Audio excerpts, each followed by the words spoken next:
So.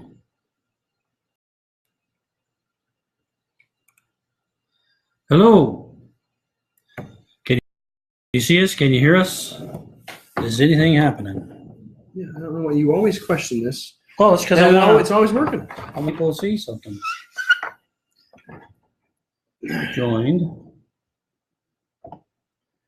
Get rid of some other stuff on here. Free up some CPU.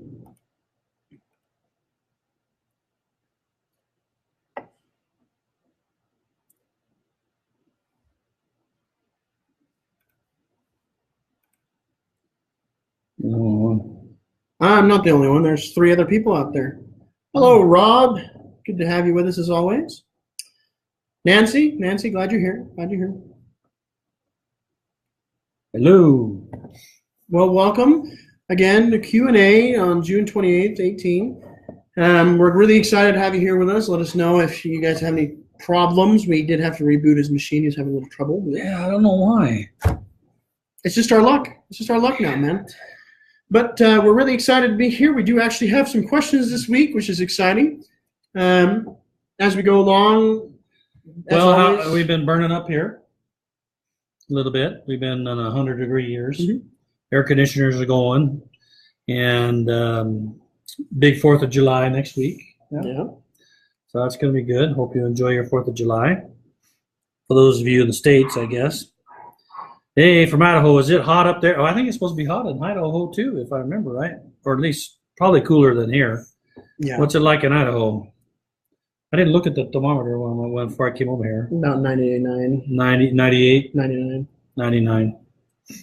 I have kids gave me one of those weather stations you can have at your house, and so it's really cool. 69 degrees. That's kind of downright chilly a little bit. I think that's beautiful. That's comfortable. You're like an old man, and it hits below 78. I used to like 65. Now I prefer like 72 now.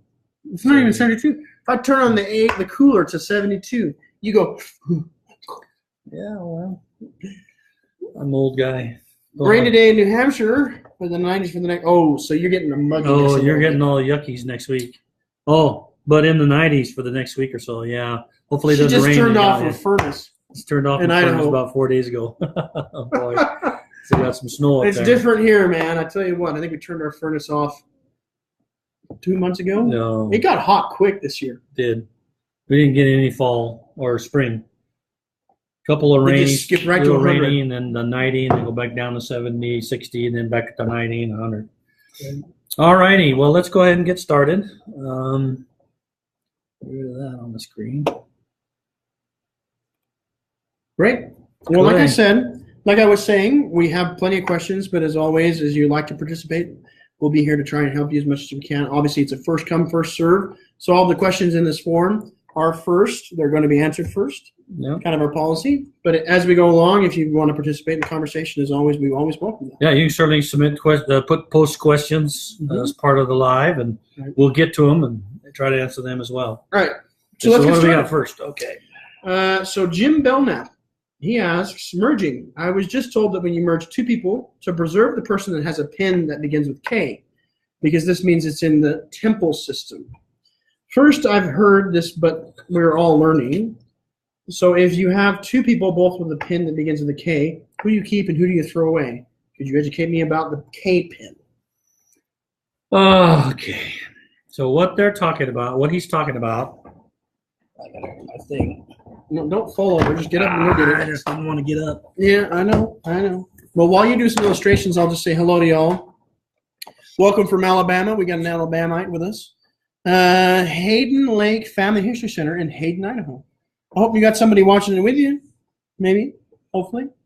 Not just by yourself or something. Although if you're by yourself, I mean, this is a fun evening, if you ask me. All righty. So every person in Family Tree has a pin.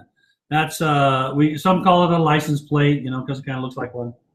But it's a 7-digit mixed with characters and numbers that represents that pin, or PID, P-I-D. Stands for Person Identifier. And yeah, there you go, beautiful, thank you. Mm-hmm. And some people, seems to be prevalent in Utah, or at least that's more I hear of it, think that this KW or whatever means something.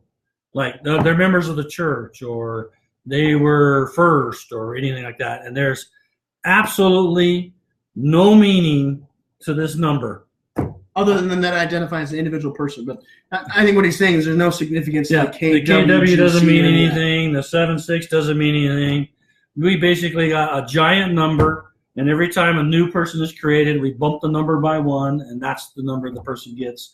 We have a little algorithm because you don't want to have a number. It would be really hard to say you're 1,279,376 person. That would be hard to think about and type and stuff. Can you imagine having a PID like that? Yeah, that would be terrible. So we convert it into unique 7-digit numbers, 7-digit and character numbers. Similar to like a social security number. Yeah, except that there's absolutely no meaning to those numbers. So it doesn't matter who you merge. Don't keep the KW. Don't do all that stuff. You just want to keep the person that has the most and best information. So that's what you do. When you're doing a merge, you look at the two and say, boy, this one's got really rich, good data. This one, not so much, but they're duplicate. Then make sure the good, rich data, good history, lots of sources, that's the one that stays around, and just merge the other one in, because it's easier to merge because you're going to take fewer stuff from the one that has less data. But once again, there's nothing significant about those letters or numbers in the person identifier for persons in the tree. This comes up all the time, and people get folklore going, and they say stuff like, well, KW means they're members of the church, so don't mess with that. And no, it has nothing to do with it. And there's the answer. That seems like a pretty definitive answer. Yeah. All right. Irene asks, where should I add a title? For example, if someone were a sir or lady or doctor, do I add it to the birth name, or do I add it to the also known as under alternate names? What's an example of a title you would add to a birth name? I can see adding like senior or junior. Usually so you have a title, you have a first name, a last name, and suffix. Right. And the reason for the title one is more of if you don't have a first name, then that's where you'd put the Mr. would be in the title. Right. If you have a first name, then you don't need to put the Mr. in. You can put in stuff like maybe he's a sergeant, or maybe he's general, or maybe he's Dr. John Smith or something. If you want to put that doctor in there, then that's fine, or colonel, whatever, if that's significant for his name. So that's what the title is for. It's either for Mr. when you don't have a first name, or it's some significant title that they esteem themselves in their life. Baron. Yeah. Sir. King. Yeah, like Sir Elton John kind of thing. Stuff like that. Something importance or significance in their life. Right. But that's all the title is there for. And for the Mr. or Mrs. if you don't know. Okay. Irene asks a second question. When I emailed FamilySearch under the help button, I said I'm trying to standardize the dates. Oh, I'm going to answer some question here. Someone just posted, I always look at which ordinances are done first and keep that one and move everything else over. Well, let me answer that one. On a merge, it doesn't matter which direction you merge, which one is the survivor. The oldest or first ordinances will always be shown on the resulting person. There is no ordinances lost. Whenever you merge two people, the ordinances are all put on the survivor. And then it may take us a minute or two, but we go recalculate what's the effective ordinances, and the first ordinance will always be shown. So that has nothing to do with your merge. You shouldn't choose based on oldest ordinance or anything like that either, because it's not relevant. They're all going to be there, and those ordinances are going to show up. Okay, so go back to the question. Well, go ahead and answer Carl while you're at it. Oh, Carl, are there still restrictions on merging related to records tied to LDS membership? No. You can merge two records together even if they both have a membership record. We're going through a process right now of auditing how that's doing and notifying the membership department of any duplicates. If we find some that are two different membership records, we may unmerge them. We haven't decided. We may have to put a little more logic in to see if you merge two together that really aren't the same. We did a audit of all membership things, and there were a couple of them that had membership records that didn't seem like they were the same person. So we're working on that, but there's no restriction. You can merge the two together even if they have the membership records, each one of them. Okay. Yeah. Did you lose the question? No, just a little formatting error here. Okay. All right. So Irene asks, when I emailed FamilySearch under the help button, I said I was trying to standardize the dates for my English ancestors. So does it know when to say England and when to say United Kingdom? One Google search stated that it was 1535 that the United Kingdom was founded. Another said it was 1701. The bottom line of the question I received was that it's complicated. So she emailed support, asked them about this. Support said it's complicated. Yeah. So my question still is, if my ancestors were born in the 1690s, let's say, should I say England or should I say United Kingdom? Okay, so as you know, places change all the time. Right. And there's wars, and suddenly a part of a country is part of another country for a while, for 10 years, and then they're not part of that country, and they rename the cities, and everything's changing all the time. So right. the rule of thumb is just put in what the records say. If it says United Kingdom, then put United Kingdom, because our algorithms will know that United Kingdom and that place, United Kingdom, at that time is this city today. So we've linked that all together, so we know during periods of time when a city is part of Hungary or part of Yugoslavia or part of whatever, and we keep track of all that. You just need to put in, and it doesn't really matter because we analyze that and determine a standardized place. So you're fine. Just put in what the records say, and then you're good. So if it says UK, put in UK. If it says England, put in England. Doesn't matter. Answer Kathy. Oh, Kathy also asked a question about merge. She said, if I merge and then change my mind, are the temple ordinance lost? And the answers are no. Let me show you just a little bit. This is important.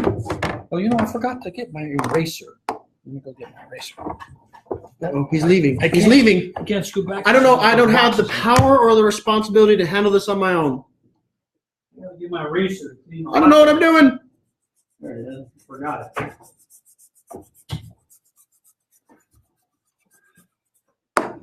Now you got poop on the bottom of that. It's easy. Just spin it and you're done. It's a good thing I got my eraser. It's a good thing you got your eraser. Yeah. All right. When you merge and when you unmerge or restore, ordinances never lost. They always go back to the right person. Yep. So if this is person 1, this is person 2, this says ordinance 2, this says ordinance 1.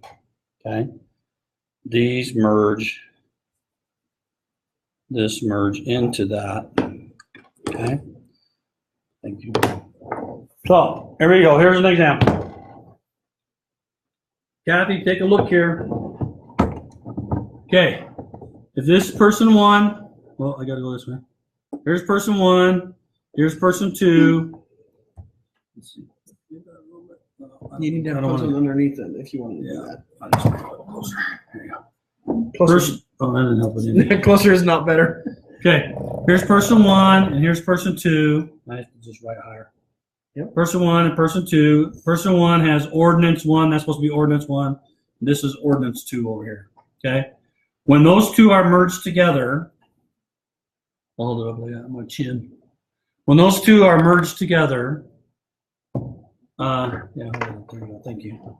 When those two are merged together, this merge happens, then we copy O2 over here. I need to write that higher. We copy O2 over here. Or I should say ordinance number 2, and this is ordinance number 1. So we copy this one over to here and hook it to this person when a merge occurs. All of the ordinances from here come over to here. They're still over there, but then remember this person is archived away, so you don't see it anymore. And then let's say you go, oh no, I shouldn't have done that, and you do an unmerge.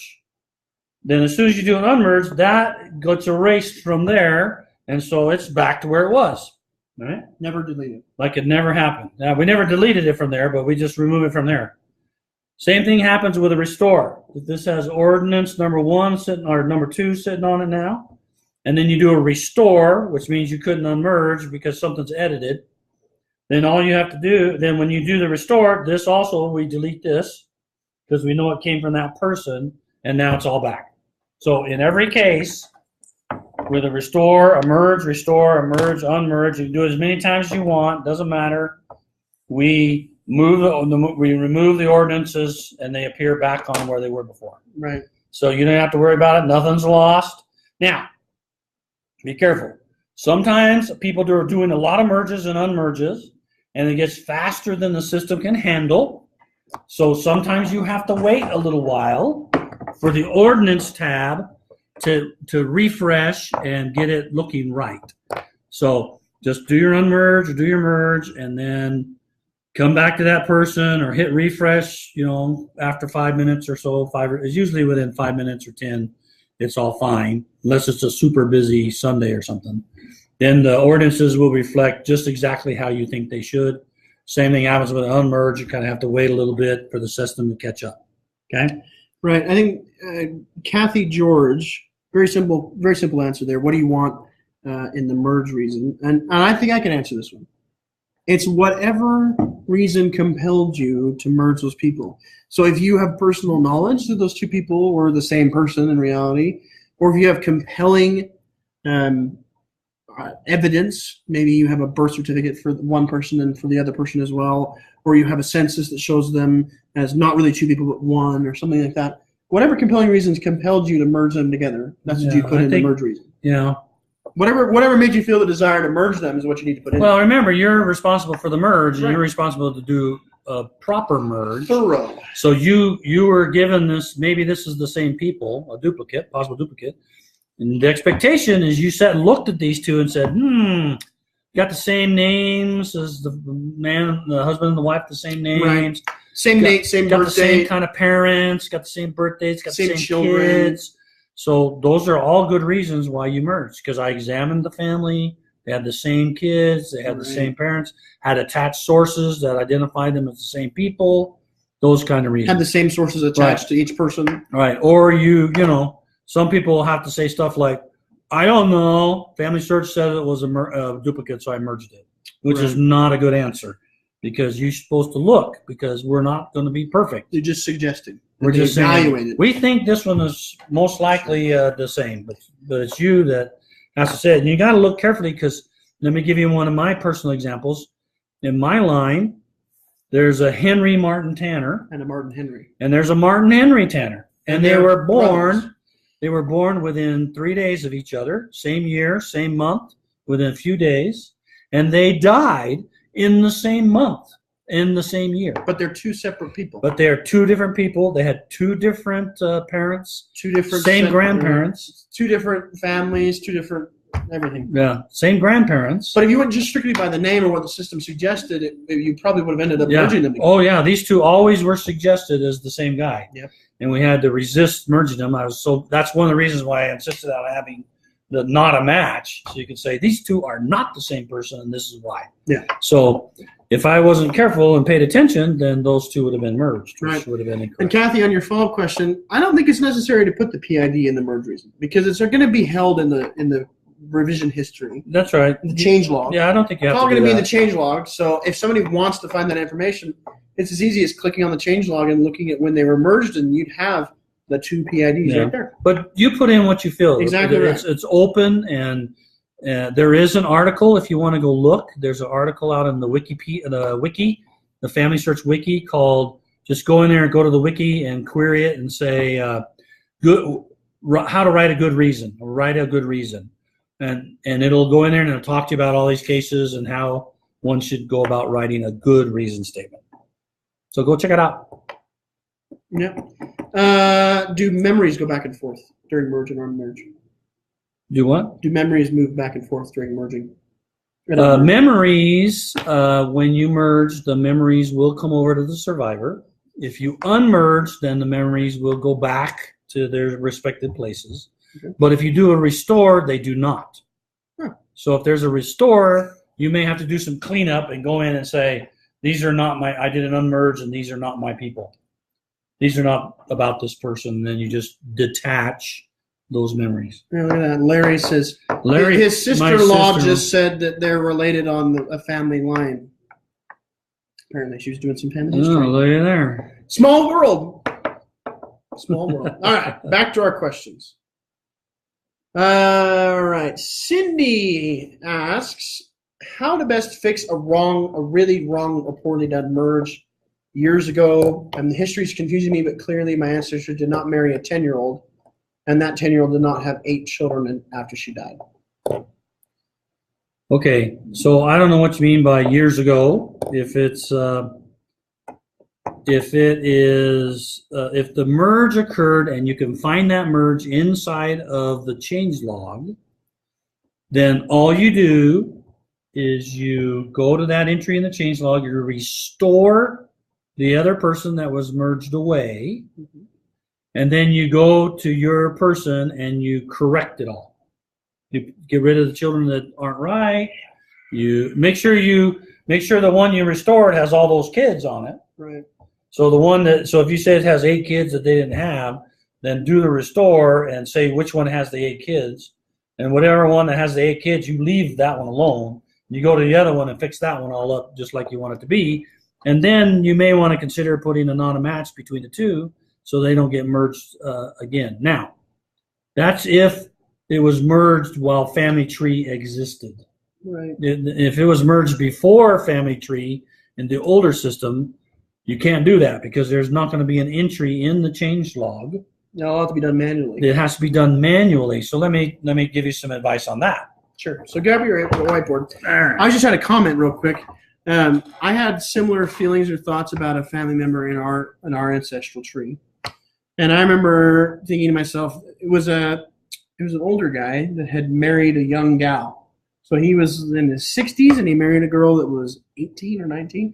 And I thought to myself, I don't know about this. But I found out that what had happened was her parents had died on the trail when they were immigrating, and his wife had died when they were immigrating. So they never consummated the marriage, was what the journal said, but that they married each other out of convenience. So it was to protect her so she wouldn't be, in trouble, and she could take care of his kids. Yeah. Help him take care of the kids.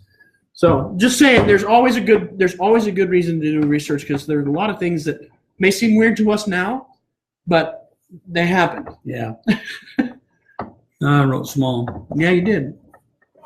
Okay. So here's a crazy example of 2 people that were merged together or combined together in an older system and then came into new family search. So what I have here is I have a set of mothers and fathers, and then I have another set of parents that are different. I got maybe multiple spouses and a whole herd of kids, right? And this represents a person. Yeah, this represents a person. I should say P1 there. Right. The circle represents one individual. That's the person there, and then they have a bunch of spouses, a bunch of kids, couple sets of parents, maybe 2 or 3 sets of parents. Right. So what this usually means is that 2 lines have crossed. Okay, so this is an ancestor, and it probably should be 2 ancestors or more, depending on how many sets of parents and how many spouses and how many sets of kids. And so you need to take care of this problem because you have multiple lines, multiple of these children lines are coming up into that parent. Right. You need to fix it. So this is how you do it. You go over here and you create a new person. Go create a brand new person with the correct name, and then you move over there the parents that are right, you move over the spouse that's right, and you move over the set of kids that go with that, with your person. All right, so you're like 2 pages over, and you just use you just open up 2 tabs or 2 windows of your browser, just move them over, and you just say, okay, delete this spouse or change the spouse of this one and make it this one, and all of a sudden it appears over here. Mm-hmm. Change the parents of these kids to be these 2 over here, and then change the parents of this person and move it over here. So you've effectively split the 2 lines, and then you put a non-match between the 2 if that might happen again because it's the same name. And then once you do that, then you go on your merry way, move over the sources that belong to your ancestor, get it all right, and then you move along, and then those lines now are effectively, because you had multiple lines going to the same person. Now those lines are effectively split because you made 2 copies of the parent, great or grandparent, whoever they are, and then so now those are split, and now this line will be separate from this line, and then the not a match between the 2 prevent those from being merged again. And that's how you split it, and you make yours right, and you leave the other one just sitting there. If you want to be nice, you can go research it, but Try and clean it's it not up. your family, so you probably don't have the time. Or if it is your family, I mean, it's always worth it to make it as accurate as you can. Yeah. And then that family and that line will get to there, and then they'll fix it up and make it what's right for them. If there's ordinances, because when you do this, make a new copy and you move the parents over and the spouse and kids, the ordinances aren't coming over. So if you do this, then what you need to do is call support or create a support case, tell them the 2 PIDs, tell them what you did. I took this person and looked like it had been merged with a bunch of people. I created my copy over here, pulled out over ones that are correct for my line, left the other one behind. Could you go look at the ordinances and move over the correct ordinances to my ancestor, belong to my ancestor? Right. And they'll go in and examine them and move over the ordinances that match your person that you created. Then the ordinances are there. Maybe there weren't ordinances done for him at all. Because it was merged before the ordinances were done, so the name was going to be wrong and everything. So that's how you take care of that one. Okay. A little bit more complicated, but that's how you take care of that. 2 lines that are merged together. Great. Okay. So Barbara's question. She asked a rather in-depth question. I'm going to filter it down because it's about a paragraph. As long as we don't lose what it actually. She gives an explanation. So just to abbreviate, she says she usually doesn't want to reserve too many ordinances. She limits herself to about 100. She keeps a notebook instead. And this week she got her reservation list down to about 25. And so she wanted to go back and reserve some more of her names. But she noticed that about half of the ones that she had done research on and stuff like that had gotten shared in the temple. Okay. And she was disappointed. It made her upset. She said that at one time you had mentioned that in the future people may be able to reserve names that have been shared with the temple without going through the hassle of contacting the individual that maybe shared it, or without having to contact FamilySearch directly to see if they get it withdrawn. Is that going to happen? Or is it going to happen soon? Or is it not going to happen? It's going to happen. Soon? Late? Never? Depends on what somebody means soon. Soon is a very relative term. Can't define soon, but we're hoping. Are we closer or further away, I guess? Oh, we're closer. We're working on it. There's 2 teams that are working on it right now. They started beginning, probably about May, June, when we had our proposal fully accepted. And we expect that will probably take all of this year, most of next year. Okay, a couple years. So our goal is to have that all working and functional before the end of next year. Some things can change. It's a big thing. Don't quote me on it. When you got a project that's long, it's very likely that you're off by a little bit. So. Of course, it's hard to estimate that far in the future. Right, but we are doing it. We are working on it. We have all that. We have plans for that specifically. Yeah, and Barbara, if you're burning through ordinances to the point where you reserve 100 and you get it back down to 25, I wouldn't feel bad for reserving the ordinances you're interested in doing.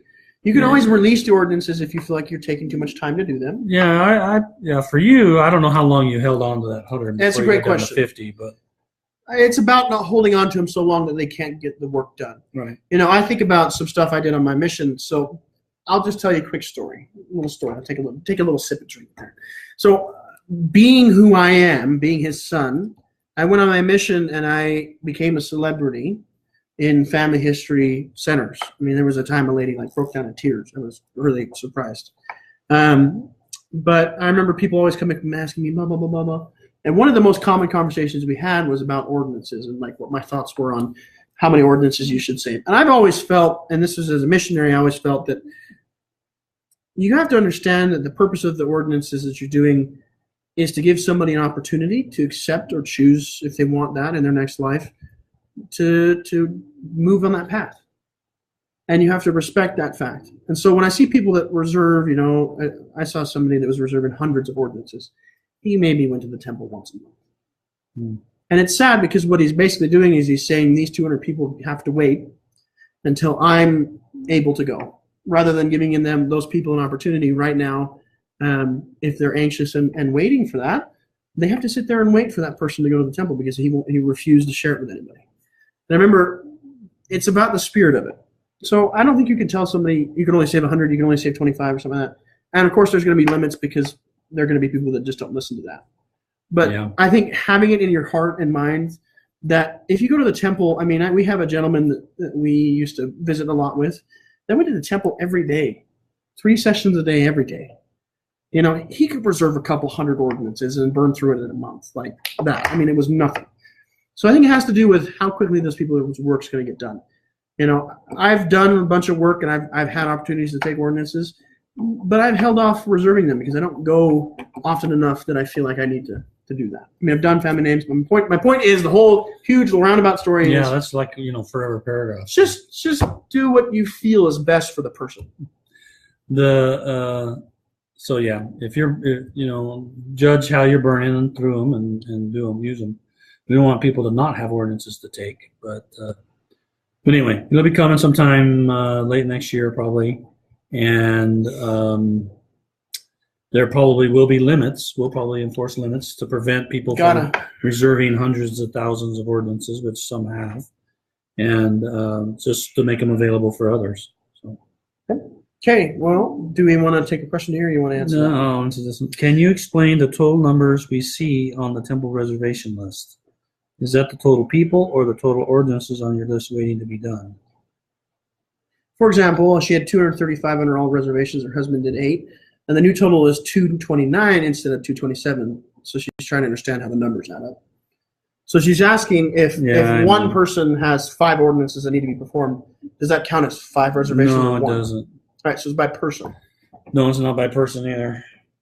Okay, well then enlighten us all. Well, I've got to go remember. I knew it all, but I think somebody hadn't asked me this one for a while. Well, Ruth, I think you might need to ruminate on this one. Well, it's like by line, and but not quite, because you're saying it has limiters that take into account other things. Yeah, no. I think what it does is we count. BCIE is counted as 1. So personal ordinances that you reserve, that's baptism, 1. confirmation. It's 1 line, and that counts as 1.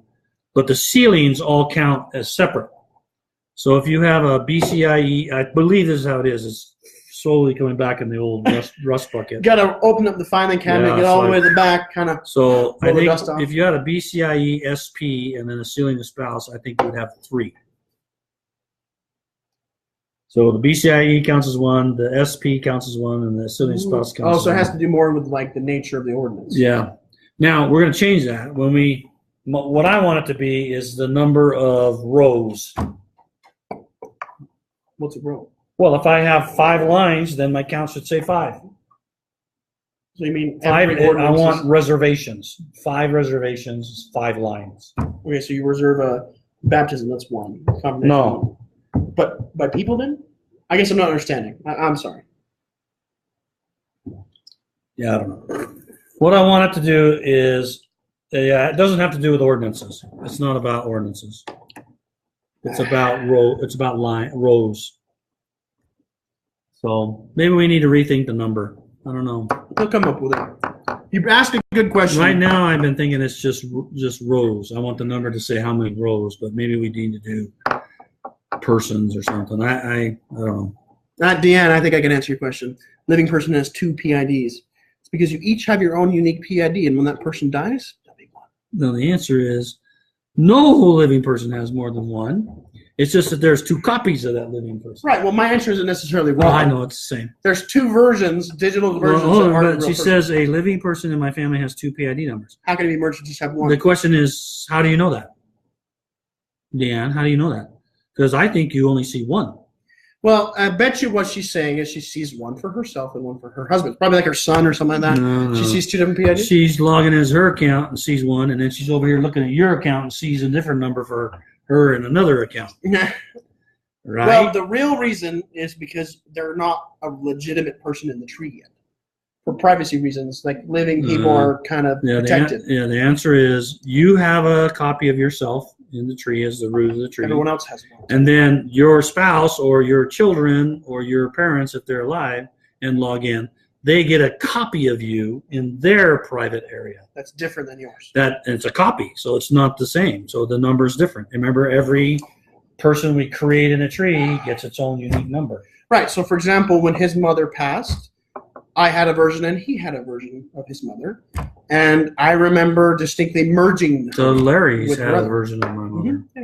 Yeah, we all had a version, and we had to merge them all together, kind of. Right. We marked them dead, and then they went into the shared dead space, and then we merged them together. And all the stuff that I had shared on her page and he shared on that page, like it all kind of came together in a beautiful thing. Right. Okay. Actually, said, what? I think we recently turned on the ability to merge two people together in your private world. So that, but you can't merge people that crosses two private. I assume you're areas. answering that one. Yeah. Yeah. So, by the way, everyone, he's answering Barbara, who said you cannot merge living people. Yeah, you can now. It's not. You're not necessarily wrong. It was definitely something we didn't do, that they didn't do originally. Yeah, it was turned on not too long ago. It's a relatively new thing, and they're exploring it because that's the future. Is having shared living spaces where you can write your own family history before them. Right, you're right, Jesse. You can, and it's recent. It's a recent. Yeah, thing. it's recent, pretty recent. So here's two private areas. That probably doesn't look very good. Give me that. What are you doing, man? Oh, jeez, this guy with his drawing skills. Make it a square or something. There you go. There's like a box.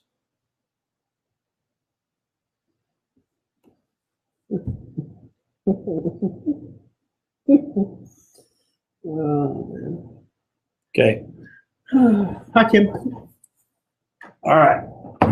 So, Here, let me hold that up for you. thank you. You don't want to get the lights in it. Well, if you hold it forward, the lights won't be in it.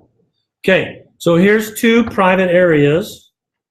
This is my private area, Ron's private area, and I have a person that's me in my private area. This is Jarrett's private area, but since he's my son, he gets a copy of Ron over there too, because he wants to see his whole tree. Right.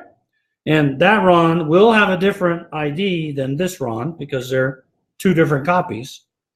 And because this is in his private area and this is in my private area, we cannot mix the two for now. Okay? So you cannot merge those that cross private areas. Now, I have talked about it a couple of Roots Techs and talked about it again this last Roots Tech. We are working on the ability. We're working on our first prototype. Actually, we're getting close. They're supposed to demo it to me in a couple of weeks. But we're working on a way for people to see the same living copy. Okay. Right. And so that'll come, but we're just barely in concept and doing a prototype. So I have no dates when that's going to happen. But the idea is that we can all go to the same place, see the same things. Somebody puts a memory on it, we all see it. Somebody change it, we all see it. Everybody that's invited to the group. That's a reason. That's an interesting idea, Carl. Oh, what do you mean? Can FamilySearch build a tool to help merge recently deceased individuals with living copies in extended persons' family spaces? Once membership or someone sources a death, could some auto merging happen or some hinting send out to suggest they mark their living copy as deceased? Yeah, we intend to do that as well. He's suggesting that when we know what copies of this membership record we've made in all these different private areas. Right. We do know that. Somebody has to know. Yeah, we know. And that is a proposal that we have on the table to plan to do, that we eventually get to where when membership marks them dead, then we want to put up a message on a person when they come in. We have to think about the right way to do that. If somebody died yesterday and then you logged in, you really feel good about saying, "Hey, I hear your dad died. We want to mark them dead." So our condolences. Yeah, we gotta be sensitive about it and figure that out. But yeah, we want to encourage people to mark them dead so that they can get merged. I'm not going to do any auto merging because the machine isn't going to make good choices on what data to keep and what data not to bring over. But I think if we can notify people and say, hey, there's a deceased version over here, you need to merge these two people together, we could probably kickstart that merge process, with the one that's in the dead space as being on the survivor, and help you get going on that. So that is our intention to do that. Okay. You got another question? Yeah, of course we have plenty. Sharon says, source linker saves the reason to attach source with the source information. It also adds the reason to attach source is the reason this information is correct to any new data that you add from that particular record. However, these two are not the same. For example, Sheree? I'll get it. How about I just go get it? You just read this. Oh, okay. We're on that one.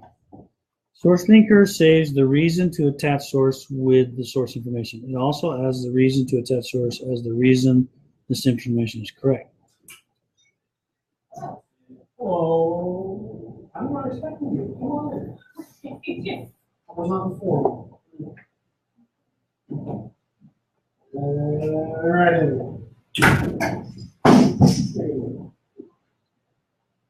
Hi. Upstairs. Upstairs? Hold on. Okay. Ashley's here. Okay. You want whatever you want. What do you want? Want me to tell her to go away? Or do you want to come back? Come back. So what she's saying, this question here is saying that when I use the source linker, it's trying to save time and energy on for the user, and it has one reason statement for the attachee.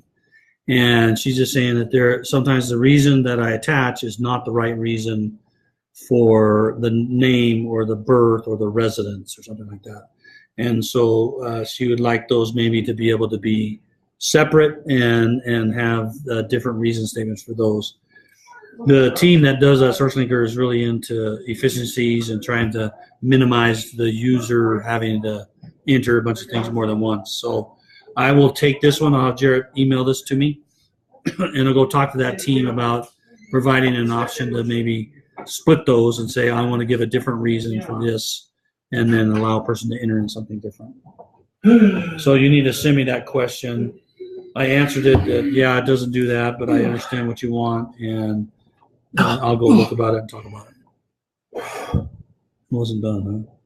No, it wasn't done, and yeah. Okay. She was very happy with that. I would imagine she wouldn't be. All right. So next question. All right. The next question is from Debbie. When someone passes away and they have their names on the temple list, how long does it usually take for those names to be released back into the system? So deceased person sends name to temple, I guess is what she's saying. Oh, excuse me. Maybe their reservation, because I would think if they go to the temple list, they're just going to get taken care of. But if a deceased person has names on their reservation. Currently, when a person dies, their reservations are not released; they're still sitting there. And because we haven't built anything to do anything yet, so today it would just sit there until one of two things happen: either one, some relative calls up and says, "Hey, they had a whole bunch of reservations. Can you release them so that I can get them?" And then the support will release them. The issue there we have is that they just release them all, and so you got to go find them again. They don't give you the PIDs. And the other option is to let them sit there, and over a 2-year period, they'll expire and get released. But we've been requested by support to do something different, and we're thinking about, if you have an opinion about this, feel free to post, but we're thinking about 90 days after a person is deceased, we would automatically release the reservations. So that seems smart to me, because if they're deceased, it's not like they need 2 years to do it. No, they don't. It was just, we already have a 2-year process, so just leave it sit there and do it. But that's what's being proposed, 90 days. The reason why it's so far out is in 90 days is because, believe it or not, people get marked as deceased and they're not really dead. Happens sometimes. Membership clerks Registered clerks sometimes accidentally mark the wrong person deceased. Then they figure it out about 30 days later or so, and then want them back alive. Whoops. So, yeah. So let me know how you feel about that. Mistakes happen. Yeah. Leslie says duplication of birth records 9 times for the same person. Yep.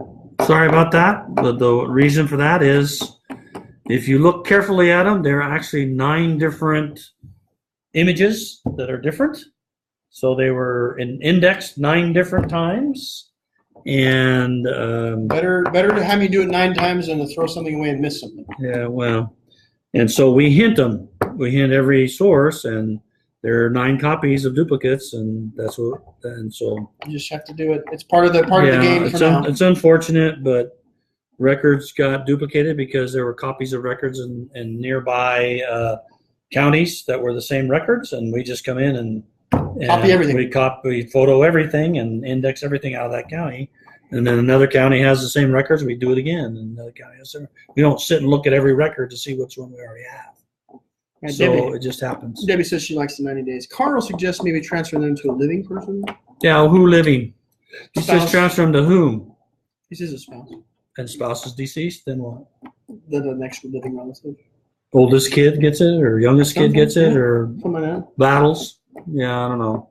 Or if you had living space, what if you put it onto the shared living space? Now there's an idea. Well, that one is less of an issue. If we've talked before, I think we talked last time about the shared living thing, didn't we? Or maybe not. I might have been talking about ordinances last time. I think we talked about it last time. In the shared living idea, you would have a reservation in the shared area, and if this person shared their ordinances into that shared area, then people could get to it and print them and go do them. Yeah, it makes sense. All right, Leslie's next question is, how do you delete all the sources from your source box from Ancestry? How do you do what? How do you delete all the sources from your source box from Ancestry? I'm assuming she's saying she's got a lot of stuff in her source box that she's brought over from Ancestry and it's cluttering up her source box. Is there any way to get rid of all things from Ancestry? Well, no. Your source box on FamilySearch, the only thing you can do is you can remove things from the source box. So you can do that by selecting everything or selecting what you want, and then there's a remove button. And it doesn't delete it, it just removes it from your source box. Right. So it hides it, so that's the only thing you have. Is there any way to filter your source box? Nope. All right. Well, Leslie, that's a lot of clicking. Well, it depends. If you only have like 4 or 5 that you want to keep in there, you just click all, then uncheck the 4 or 5 you want to not remove, and then click remove. So if most is filled up with Ancestry, then you can just select them all and then go unselect. Find the one that works the best for you, whichever it is. So Bob asks, we have heard that using SourceLinker, 1.5 million names were added to the tree in May. After adjusting the number due to names manually added or GEDCOM added minus the names away, how much did tree really grow? So he seems to suggest he's insinuating that most of the growth came from manual additions or GEDCOM instead of SourceLinker. Oh no! By far, the most persons that are added to the tree are through historical record. Through SourceLinker. Through SourceLinker. Or manually entered in. Not GEDCOM. We do have a bunch of GEDCOM coming in, but it's not the major. But if we took away manual addition in GEDCOM, would you say? I know you can't give us the numbers, but just ballparking it, 70% come from SourceLinker? Oh, I don't know. I'd have to go look. But it's significant enough for you to recognize and admit that it's significant. That SourceLinker provides a significant amount of data. SourceLinker provides a significant amount of new additions. Okay. You gonna pull something up? Is that what you're Yeah, I was gonna go look real quick and see if I can see it in there. All right. Data. Let's go take a look at the data. See, I like to do this kind of like staring at the screen thing because they can still see us, but we can't see them. Yeah. Not behaving. It's not responding here. Ooh. I'll let that run a little bit. Let that run for a minute. There it is. Okay, let's see. Just gonna go look. And what was he asking for? What period of time? He just said he heard something like that there were 1.5 added in May. May. But I think any number, any date, time frame would work as long as we give them a frame of reference, wouldn't you?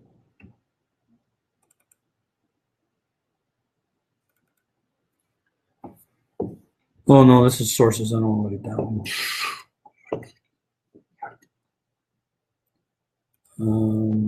Tree cells.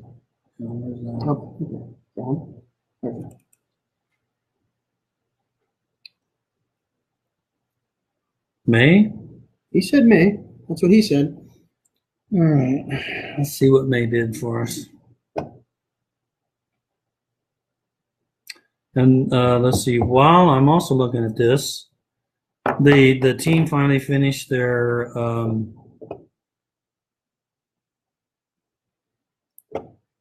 there were, in the month of May,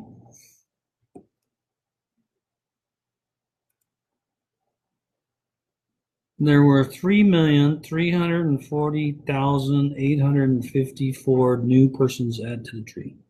3.3 million, which is a lot more than the 1.5 we originally heard. And the month before in April, where it's 3.9 million were added. Now that's both living and dead, but the dead were running about 2 million. And then this is 2 million additions. These are new. It's not well, duplicate. And when merges occur, this number goes down. Mm-hmm. So this includes merges plus additions. It doesn't keep track of. This is sources. So in the week of June 18th, we added 4.9 million sources in 1 week. 4,915,497 sources. We're over 1 million sources in the system, and we have about 1.3 billion attached. 1 billion sources, 1.3 billion attaches of sources. And they also finished my report finally that tell me how big the biggest tree is. And I'm going from memory here because I'm not going to dig it out. 430 million persons in the single largest tree. In one tree, all together connected. Yeah, all together connected. 430 million. Okay. Things are good, Dave. Things are good. All right. So a couple comments on that. Thomas said he's opposed, to put it kindly, he's opposed to putting family names back with individuals that may not be members of the church or something like that. I don't think that's what we're suggesting. I don't think that's what we were thinking about at all. He likes the idea of honor their intent and put their names in the shared file so they can actually be complete. Yeah, actually, that's what we're thinking about doing. Mm-hmm. So we're getting close to being done, so I can talk a little bit about what we're thinking about with ordinances more. We're thinking about limiting how much you can reserve at a time because we don't want we're getting too many hoarders going. We think everybody who's been found and reserved has the right to have their ordinance done eventually and not lost. There was the first time we released names several years ago, we left them as green temples, and then we went back a year later and looked at how many of those that we released got reserved by somebody. Yeah. And it was like 30%. 30% got re-reserved. The rest were still green temples. And we felt bad. We felt like these were people who were waiting to have their ordinances done. They were reserved, and so they were in the path, and then they got lost and fell out of the path. So what we're thinking of doing is actually not releasing anything back to the world, back to anybody. But if your stuff expires or if you're deceased, we're just going to share it with the temple. And but remember, we're not going to do that until you can actually take anything you want off the temple list. Right. So your family member dies, it gets shared with the temple. If you go in and want any of those names, you can take them back. That's right. So the idea being, let's say that my dad has 50 names, and he dies. Those 50 names will go to the temple list. Sure. I wander around the tree, and I see that there's a bunch of these names that are my family that have not had them completed, but they're shared with the temple. I just go in and say, man, put it on my list. And we'll take it off the temple list and we'll put it on your list. Now, there'll probably be a time limit of how long you can keep those before we take them away from you, like the 2-year thing, but it'll be sooner than 2 years. Right. And if you don't get it done in time and we take it back, the person doesn't lose their place. It goes right back into the place they were. So like a placeholder. That's right. They never lose their place in line.